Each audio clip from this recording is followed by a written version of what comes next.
And during COVID, the world has changed drastically. The channels and the methods to find young talents were not the same anymore. So everything became way more digital, and the competition to get the best people became very challenging. So during COVID, our apprentice hiring rate dropped from 100 per year in 2018 down to only 60 in 2020 and 2021. I would say this was our wake-up call to do different now. And this year, we hired 108 young talents who started on September 1st, 24, which is incredible. This is an even higher number than before COVID. Of course, it's not less important to find already educated talents on the job market, but the apprenticeship is the foundation to work with young talents. These people will be the future of our company worldwide. They have chances in our organization worldwide. And this is why we take this so serious and make it to one of our most important tasks that we have.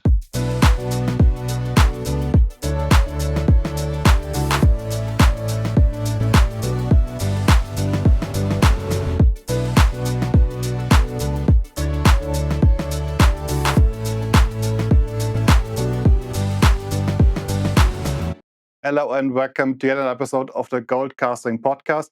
Today we have another episode of the Eurogos Meets Goldcasting podcast series. And this time we talk about how to make the foundry industry an interesting place to work. By employer branding is the key factor to get that started. And we have an expert in that with Carsten König of Grob.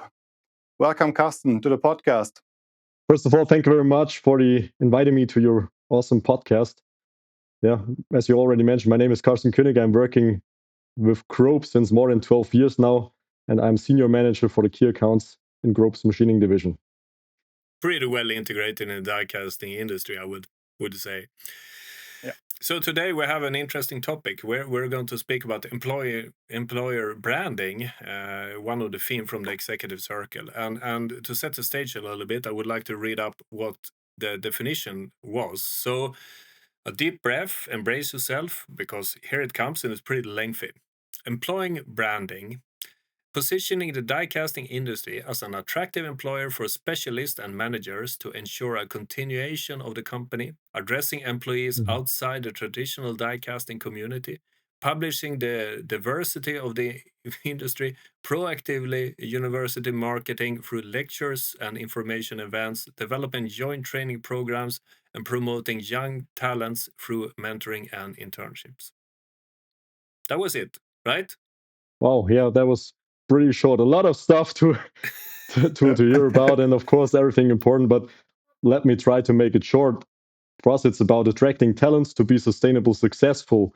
And this includes our existing employees, but also new talents that we want to get on board. So for all of us, we know we love the hyper die casting industry as a whole. So where's the problem to attract people and keep people in the industry? So I would not call it a problem, or I do not see it as a problem. It's more like that we have a few challenges that we have to master, especially about attracting new talents. Means the industry has to rethink how they recruit employees. The methods from the past will not work in the future. And you have to understand your company as a brand you want to sell to these young talents. They behave different in that. So if you want to have the best people out there, you have to be attractive in different ways. And this does not mean that we talk about salary. It is more about what you do and how you do it as a company to be attractive to get people on your mission. So Grob is not directly in the die casting, but with our machine tools, we are involved in the production cycle of die casted parts as we deliver the machining solutions. Young generations are different to attract for our business, as it seems many of them want to make their fortune as an influencer or working permanently remote in a hip global company. So many of them don't want to make their hands dirty. So work-life balance is more important than ever before, and so on. So these are the challenges I mentioned we have to master. But so what you're pointing out here is about filling the brand of casting with something different than just a salary and a workplace to get the curiosity. How do you actually do that? Look, there's a great example on the market how to attract talents in a technical environment. And this is a company like Tesla. They're producing cars and trucks, and of course, not every one of us is Tesla. They are a huge brand, but they have their own die casting and machining shop inside their gigafactories. They have employees who are getting dirty hands every day, but they still could hire more people than they actually need. So Tesla understood it from the beginning. If you want to have the best people on board, you have to do different than others. And of course, not every company in our industry can be like Tesla, that's for sure. But there are things we can learn from them. And this is what I mentioned, that we have to understand our company as a brand and which we want to sell to these talents. Interesting new perspective, but you have been very successful in recruiting talents, and I must say, a little bit side note, I hear a lot of whining in our industry. I mean, I stand one day in a trade fair and you hear it a lot. So how have you been working to attract talents and recruit people, young people? Well, I would say in Germany especially, we have the huge advantage of our apprenticeship system. So this is not a Grob thing. This is, I would say, a government thing here in Germany. We have the system since many decades, and we are educating young people after school in different professions. So these apprenticeships usually take 3 to 3.5 or 4 years, and it can be an office profession, but also a technical profession.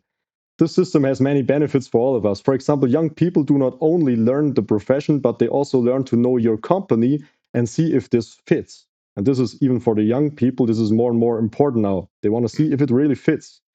So the apprenticeship can be also the basement to study afterwards. So it can be a career kicker, more or less.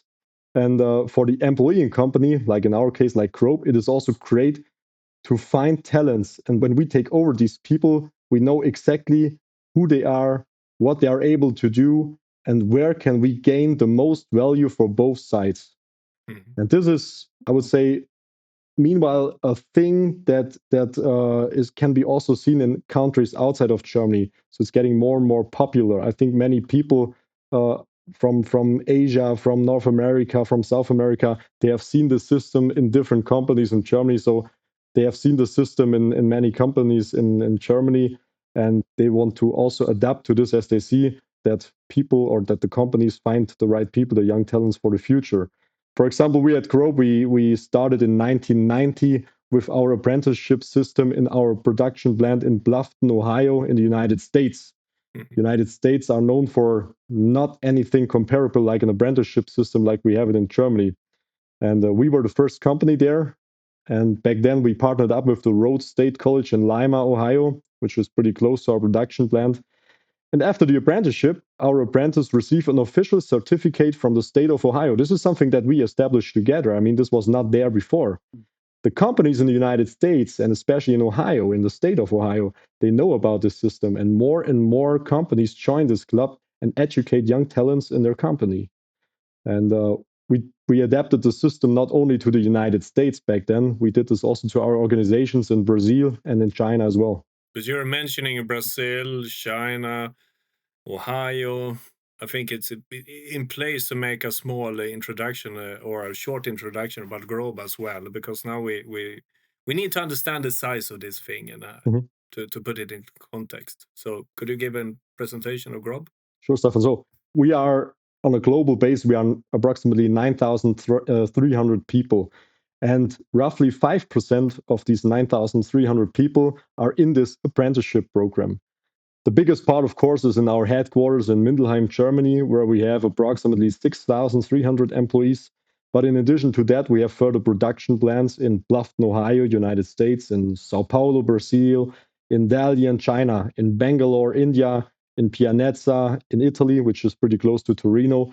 And in addition to that, we have 15 sales and service subsidiaries around the globe. So putting this in a relation, we educate almost 500 young talents right at this moment. It's pretty much. I mean, if you look at a normal class in a classroom, that is 20 classes. There are 25 Absolutely. pupils each. So it's quite a massive thing. Yeah. That's a massive thing. And especially the amazing part, that's what we want to guide into, is just because the employer branding is something more than just having an apprenticeship. That's what many companies having in a especially German-speaking area.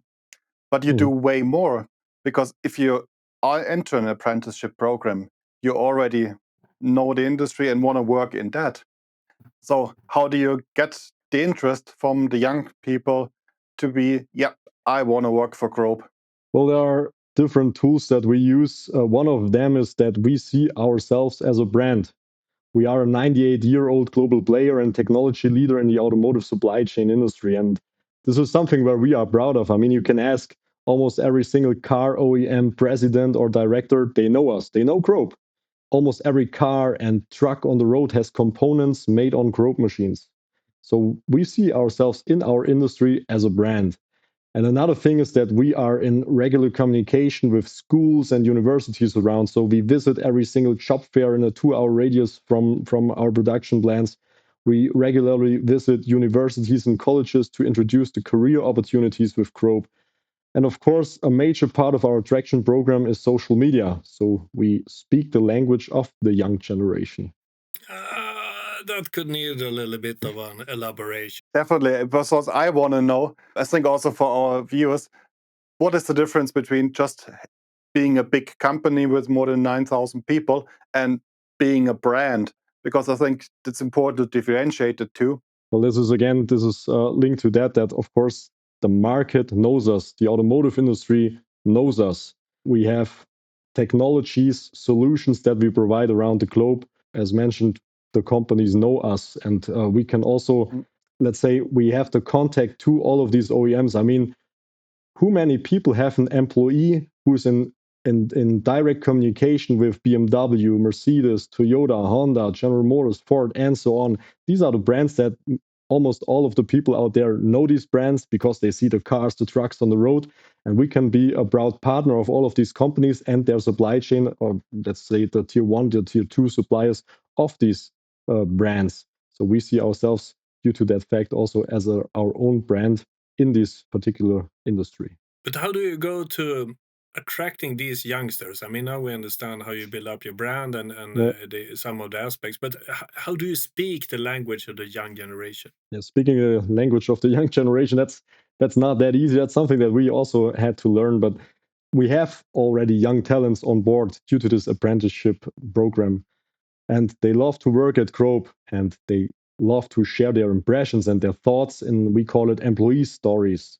So the thing here is that it is not a movie clip we just put on social media, and it's about Grob and showing how big Grob is and where we are. That's completely wrong. The thing here is that we do a movie clip about the person from the perspective of this young talent. So daily impressions, how they experience the education program, how they feel the work-life balance, the benefits they get and the benefits they see, and so on. So these movie clips are about the person and shown by this person. So what can be more authentic than that? Yeah. But I realized the power of it. I also realized that older generation, like guys like me, setting some 100 youngsters free to make their own impression on social media. Yeah. And speaking about social media, I kind of guess that you are not only relying on Facebook for this, because Facebook is for our old guys. So what kind of channels do you use? So we are still present and post content on Facebook, but to be honest, this impact on Facebook is slowly fading out. So young people are on other platforms as time is moving on. We are present on the really interesting platforms like Instagram, like YouTube, like TikTok. In China, of course, there are other platforms like WeChat, but also TikTok. In Korea, there's Kakao and so on. So every region in the world behaves a little bit different. They have different platforms, different language, and so on. So this is why we also decentralized our methods to gain our success in hiring people and also selling our solutions on a global footprint. I think that's the first key point that we have to pick out in employer branding is not to put out a press release in a video statement. It's more putting out content that your target group likes to consume. Absolutely. Totally agree. I think that's the first highlight we learned. The next thing is the platforms and channels. So as you decentralize the channels, you also have to be the same thing for the content. As what works in Europe maybe doesn't work in China or Korea. How do you do that? That's absolutely what we learned. This is what we learned in marketing for our products, but also in recruiting of talents, of youngsters.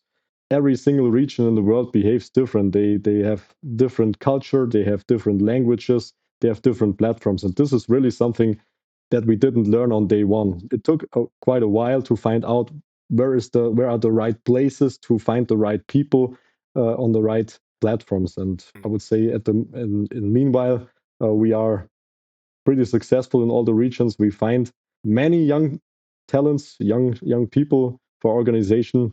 Not enough yet, but we are on a good way. Another key takeaway I took now, okay, we spoke about the importance of the channels.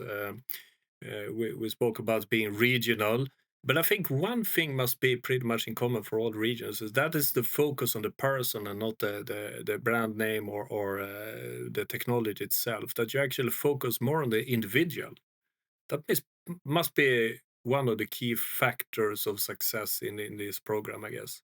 Absolutely, absolutely.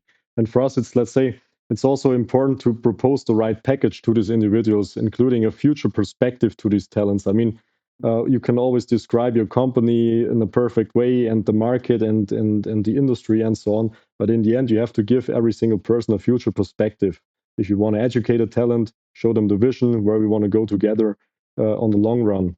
And technical professions are usually hands-on professions. So this is not something that we can change, but we can make it more attractive and we can put it in the right spotlight with the long-term vision.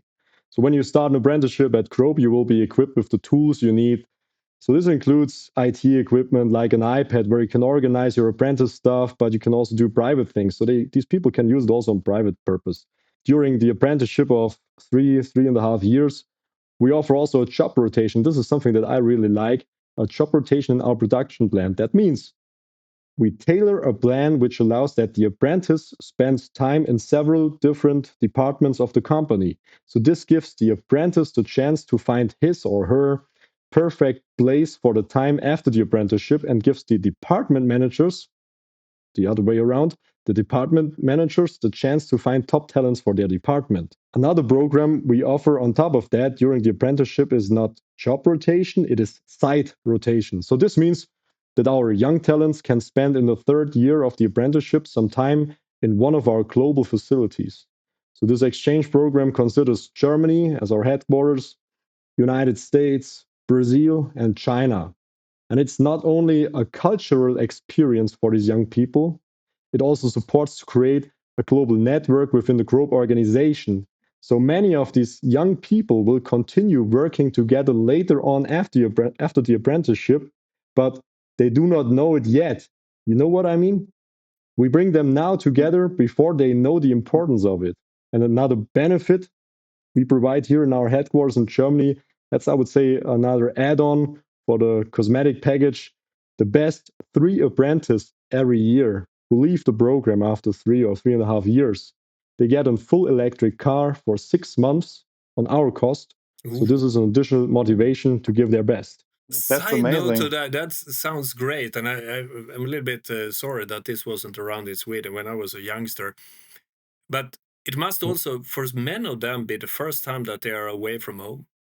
For real. Not going to Mallorca now, I mean for real. If you go from Germany to Absolutely. Brazil and work for a longer time. Absolutely. So usually the time is around 1 month, 4 to 5 weeks. So it's not that long time. I think that so far every one of these guys survived these couple of weeks.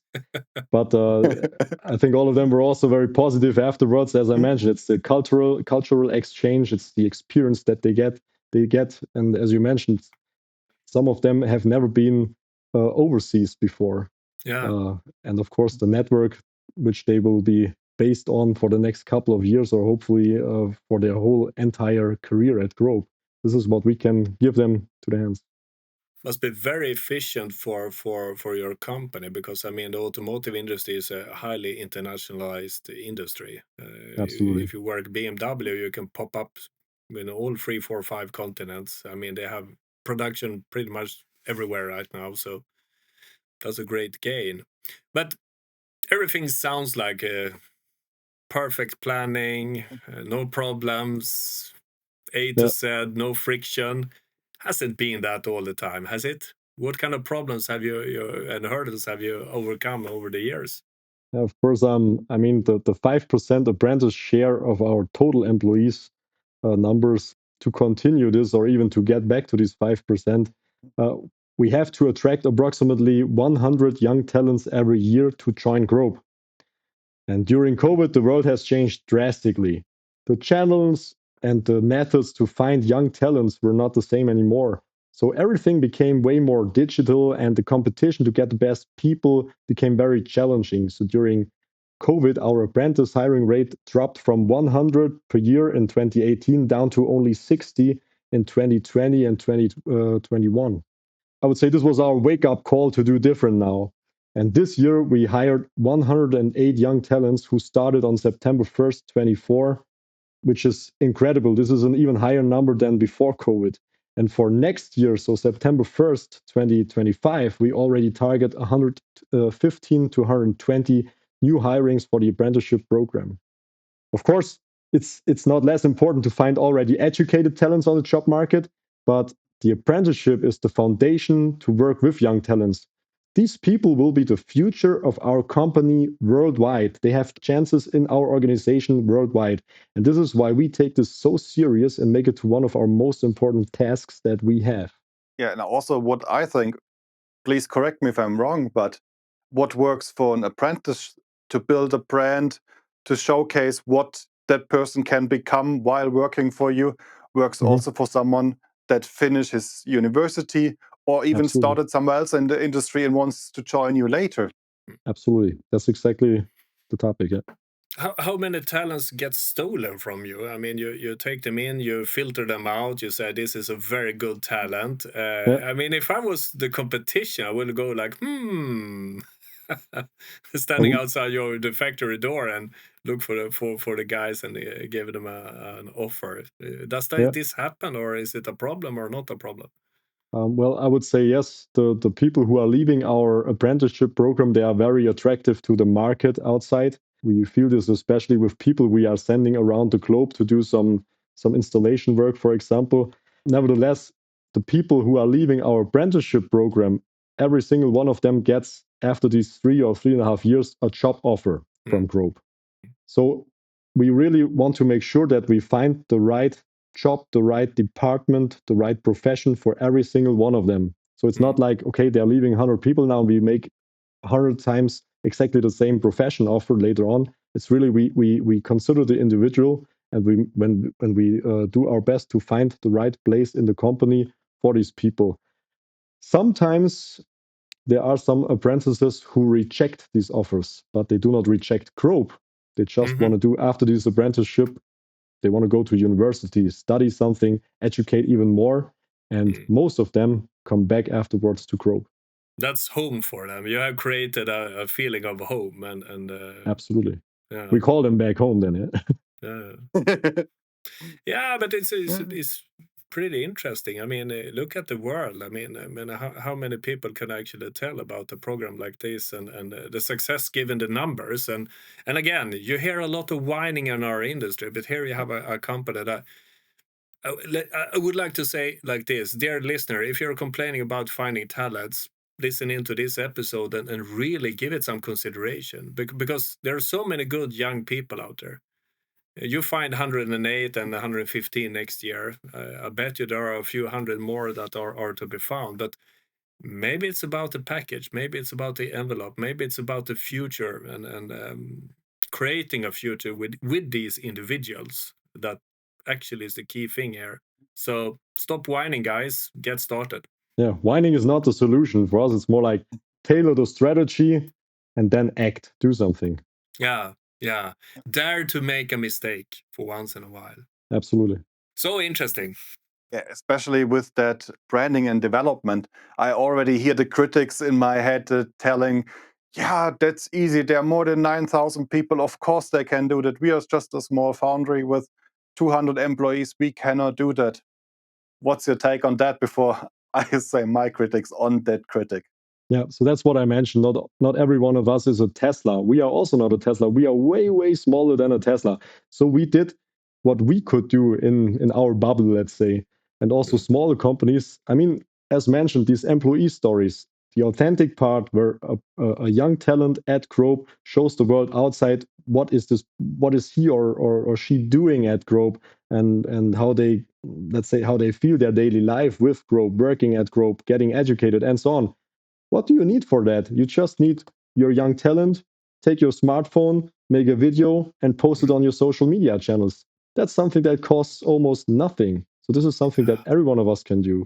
Be present, be at the places where the young talents are. That's something that everyone can do. You do not have to be Tesla or Grob for that. Yeah, but there's another perspective on all this. I mean, you can say, oh, that's so expensive, but you're 90,000 people, you can afford it. But imagine the cost of the wrong recruitment, a bad recruitment in a small 200 people foundry. That costs you a lot. So getting to know people, have a little bit more longer time horizon on your people. I just learned today that the average age in a German foundry of the workforce is 47 years old. 20% are over 60. I mean, start to think about it. 45% are over 50. Adapting to new ideas, everybody's around 50. Take a wild guess. Yeah, absolutely. Absolutely. So this is really something where we have to change our minds, let's say our mindset. And again, here, hiring the wrong people, as you mentioned, I mean, this is something you can avoid by so-called, or as I already mentioned, the apprenticeship programs. I mean, you have 3 to 4 years of time that this talent can, let's say, know more about your company. The company learns more about this talent, and we can see if it fits or not. And this is, I would say, in especially here in Germany, since many decades, a proven concept or a proven approach how to find the right talents for the right jobs and for the company. I was a manager in crisis companies for 12 years. I recruited a lot of people, and I used to say that a lot of people need to learn to work, and some cannot learn to work. And if you have a system like this, you probably know that they are doing a good job. I'm not saying that you should work 50 hours a week and all that, but contributing in a smart way is another thing, and not everybody has it. And this is a great system to actually attract the ones that will do an intelligent change. And also with that job rotation and location rotation, you really learn the company as a whole picture. You're not just in an isolated area, know how to hammer whatever or drill a hole in round aluminium instead of square. You really get a full picture. And when you climb up the ladder later on in your career, you fully understand what is the company about and can transport it, become an ambassador of that brand. And that showcases and brings even more talent back again because, hey, what they're telling sounds really good. And then you have the word of mouth, which is the strongest indicator you're doing it right. Yeah. So like a pizza restaurant, tell your friends. Yeah, in fully short. agree. Anyway, so interesting. Less whining, more action, the way to future success, long-term things. We have our key takeaways. Focus on the individual. You have a future program. You work in the right channels. You think about the content. Don't interfere with the content. Let the youngsters do the content. I mean, it's a quite short recipe. And dear listeners, I really hope that you enjoyed this one and that you also stop whining. Or if you're not whining, take some inspiration. And Mr. Carsten König, we're so happy to have you here. And we thank you very much for being present in this Eurogas episode. And we look forward to seeing you and your apprentices in the future, different situations. So thank you. Thank you also so much for having me. Thank you for being here with us and also giving some hints and showing the strategy that works. So I can just say, watch the content from Grob, take a note on that, and please scrap your high gloss flyers with the flames going everywhere. That's not going to help you. Start your campaign to get the right people into the company, and that can push you forward. Here, here. Again, fully agree. Have a good day. Thank you for listening. Bye. Thanks. Sayonara.